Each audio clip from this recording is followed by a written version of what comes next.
याच्या अगोदरच्या तासामध्ये आपण water is the national resources याची माहिती घेतली. आज आपण soil, types of soil. There are 3 types of soil: sandy soil, silt soil or sedimentary soil, and number third, clay soil. We know that soil is an important natural resources.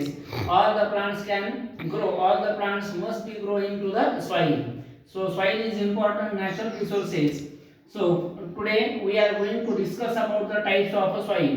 There are 3 types of soil: sandy soil, silt soil or sedimentary soil, and clay soil.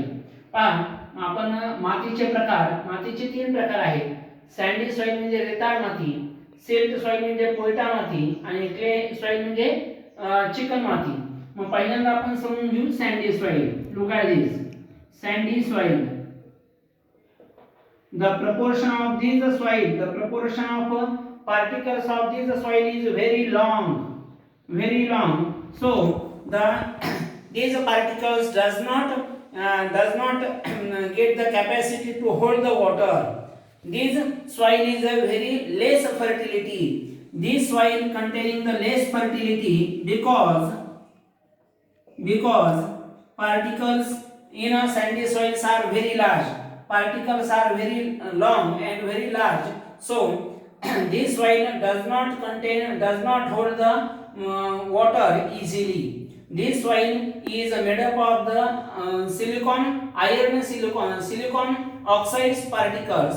So this soil has least capacity to hold the water. रेताळ मातीचे जे कण असतील ते कण मोठमोठे असतात. रेताळ माती म्हणजे जे कण असतील ते मोठे असल्यामुळे त्यामध्ये पाणी धरून ठेवण्याची क्षमता सर्वात कमी असते. त्यामुळे ही माती प्रामुख्याने पाणी एकदम कमी प्रमाणामध्ये धरून ठेवते आणि ही माती अतिशय कमी प्रमाणामध्ये सुपीक असते. यामध्ये फर्टिलिटी म्हणजे सुपीकता अतिशय कमी आहे, कारण पाणी धरून ठेवलं जात नाही. दुसरा आपल्याला सांगता येईल सिल्ट सॉइल और sedimentary soil. Number second, silt soil. The particles of this soils are smaller. They have a medium capacity to hold the water. So this soil is also important to supply the nutrients to the plant. म्हणजे वनस्पतींना पोषक तत्व पुरवण्यासाठी ही माती सर्वात महत्त्वाची आहे. This soil, the particles of silt soil has a medium in size, so the capacity to hold the water is a medium. या पोयटा मातीची जर आपण पाणी धरून ठेवण्याची क्षमता म्हणली तर ती मध्यम स्वरूपाची आहे. मग या मातीचं वैशिष्ट्य काय आहे? ही माती न्यूट्रिएंट्स, पोषण द्रव्य प्रामुख्याने वनस्पतींना देऊ शकते, मोठ्या प्रमाणात पुरवू शकते. And number third, clay soil. Clay soil is the particles of clay soil are very minute, very smaller.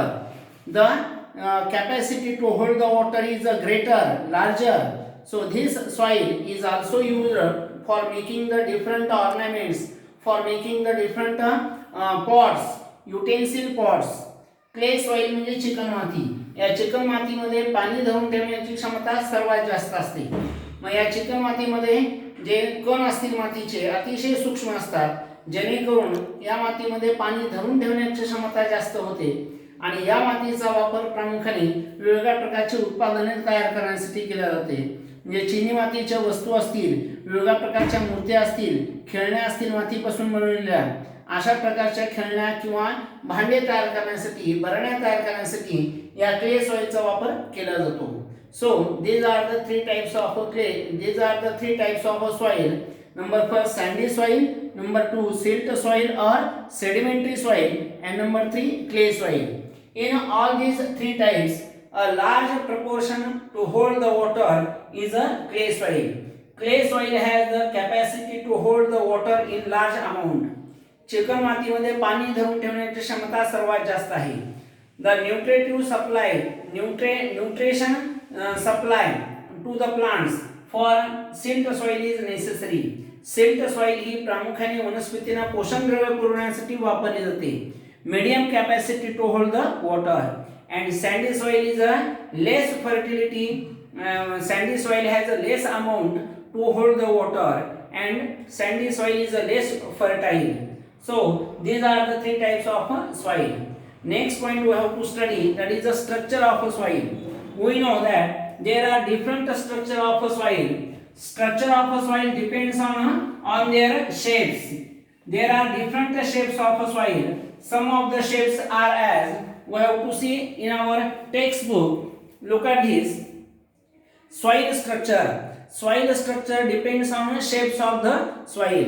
मातीची रचना जर पाहिजे असेल आपल्याला तर मातीची रचना प्रामुख्याने तिच्या मातीच्या आकारावरून आपल्याला सांगता येईल. मग मातीचे जे कण असतील ते कोणत्या आकाराचे असतात किंवा माती कोणत्या आकाराची असू शकते यामध्ये आपल्याला दिलेले आहे. पहा, the shapes of particles in it soil occurs in the form of a columnar, laminar, granular as well as block shaped structure. These are the structures of some soil. हे काही मातीच्या रचनांची आपल्याला या ठिकाणी चित्र दिलेली आहे. The structure of a soil depends on the shape of the particles of a soil. मातीच्या कणावरून मातीच्या रचना या ठिकाणी आपल्याला सांगता येईल. काही कॉलमनर आहे, काही या ठिकाणी आपल्याला ब्लॉक शेपड दिलेले आहे, काही ठिकाणी लॅमिनर आहे, तर ग्रॅन्युअल आहे, दाणेदार काही माती पण आपल्याला पाहायला मिळते. पुढचा पॉइंट आपल्याला समजून घ्यायचा आहे uses of a soil. We know that there are 3 uses of a soil: plant conservation, water conservation and plasticity. Look at this. Plant conservation. Uses of a soil. Uses of a soil for plant conservation. For plant conservation. Number 2. Plant conservation. We know that all the plants can grow into the soil. Without the soil, no any plants can easily grow. So soil is important for the growth of all the plants. So soil is necessary for the cultivation of a plant, for the growth of the plant. Number second use. Soil is also used for making the different dams, also making canals, also for building the houses. Bricks म्हणजे विटा तयार करण्यासाठी, dams धरणं तयार करण्यासाठी, धरणं बांधण्यासाठी, houses for making houses, pots भांडी तयार करण्यासाठी, विटा तयार करण्यासाठी, घरं बांधण्यासाठी या मातीचा वापर प्रामुख्याने होतो. Number third, plasticity. Soil has a plasticity property, means the shape of a soil easily can be changed. Plasticity म्हणजे लवचिकता. मातीमध्ये लवचिकता आहे, त्यामुळे सहज त्या मातीपासून आपण वेगवेगळ्या प्रकारचे पॉट्स, वेगवेगळ्या प्रकारची भांडी या ठिकाणी तयार करू शकतो. So these are the some uses of a soil. Plant conservation, वनस्पती संवर्धन करण्यासाठी, वनस्पतींची वाढ होण्यासाठी मातीची गरज आहे. Plant conservation. Number 2, soil is used for making the bricks, making the dams, canals, also houses, buildings and utensils or pots. भांडी तयार, मातीपासून भांडी तयार केली जातात, मातीपासून धरण तयार केली जातात, धरण बांधली जातात, मातीपासून विटा तयार केल्या जातात किंवा मातीपासून वेगवेगळ्या प्रकारच्या वस्तू पण तयार केल्या जातात. And number 3, plasticity. And different articles are also made from the soil. Soil has a large capacity to hold the water. पाणी धरून ठेवण्याची क्षमता मातीमध्ये आहे, म्हणून मातीचा वापर प्रामुख्याने सर्वच ठिकाणी या ठिकाणी केला जातो. पुढचा मुद्दा आपल्याला समजून घ्यायचा आहे युजेस ऑफ सॉइल नंतर some useful types of a soil. Look at this. We have to given in our textbook uses of some useful soil. काही मातीचे उपयोग आपल्याला सांगता येईल. त्यामध्ये नंबर फर्स्ट, चायना क्ले और केओलिन. चायना क्ले म्हणजे चिनी माती. आता चिनी मातीपासून वेगवेगळ्या प्रकारचे जार्स तयार होतात, सॉसर्स, कपबशी तयार केली जाते, वेगवेगळ्या प्रकारचे डेकोरेटिव्ह आर्टिकल्स तयार केले जातात. यामध्ये crockery, bathroom tiles, tanks, laboratory apparatus, mask, jars, these are all the articles, all the objects are made from the china clay. या चायना क्ले पासून वेगवेगळ्या प्रकारच्या वस्तू या ठिकाणी तयार केल्या जातात. शाडू soil, it is whitish in color, it is used for making statues and idols. वेगवेगळ्या प्रकारच्या मूर्त्या असतील किंवा पुतळे असतील, पुतळे आणि मूर्त्या तयार करण्यासाठी शाडू या मातीचा वापर केला जातो. आणि थर्ड सॉइल आहे Multani soil. Multani soil is use in cosmetics. सौंदर्य प्रसाधनामध्ये चेहरा लावण्यासाठी देखील या मुलतानी मातीचा वापर होतो. So these are the some useful soils. Number first आपण घेतली आहे चायना क्ले, चिनी माती. याचा वापर काय होतो? China clay is use for laboratory apparatus, bathroom tiles. Also it is use saucers म्हणजे कपशी असेल, बाथरूमच्या टाइल्स असतील किंवा जार्स असतील, पॉट्स असतील, हे तयार करण्यासाठी चायना क्लेचा वापर होतो. नंबर 2 आपण घेतलेला आहे. सेकंड आहे शाडू सॉइल. शाडू soil is use for making statues and idols. पुतळे आणि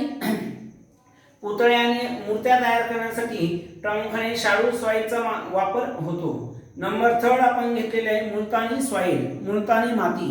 दिस soil is use for cosmetics. सौंदर्य प्रसाधने म्हणून या मातीचा वापर केला जातो. पुढचा भाग आपल्याला घ्यायचा आहे testing of soil. Look at this. Uses of soil नंतर घेऊ आपण testing of soil. Testing of soil. Soil is important part for the growth of plants. Always we have to test the soil. By testing the soil, we can determine the fertility of soil. We can determine the pH of soil. Also, we can determine which are the organic manures are important for the production of crops. मातीची तपासणी जर आपण केली तर मातीची तपासणी केल्यामुळं पिकं जास्त येऊ शकतात, आपल्या पिकांची वाढ जास्त येऊ शकते. या मातीमध्ये पीएच किती आहे, पीएच ऑफ सॉइल, मातीचे आम्लधर्म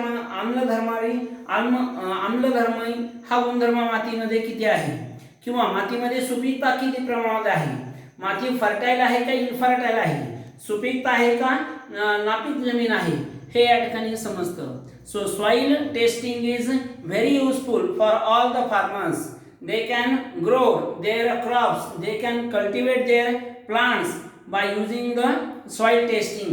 So soil testing is very important for all the farmers for the growth of their plants, and production of crops also increases when we test the soil.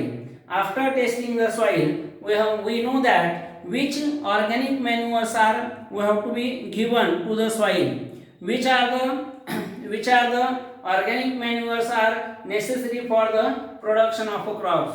आपल्याला मातीची तपासणी केल्यानंतर हे समजतं की मातीला कोणत्या प्रकारची खत देणे आवश्यक आहे, केमिकल फर्टिलायझर देणे आवश्यक आहे का ऑर्गॅनिक मॅन्युअर देणे आवश्यक आहे, सेंद्रिय खतांचा वापर आपण किती प्रमाणात करावा, केमिकल फर्टिलायझरचा वापर आपण जास्त केला तर जमीन नापीक होते, इनफर्टाईल होते. हे सर्व माहिती आपल्याला या टेस्टिंग ऑफ सॉइल माती तपासणीमुळे होते. So always we have to check the soil testing. When we test the soil, we know that the pH of soil. Also we have to increase the production of crops. So today we have to complete topic number 3.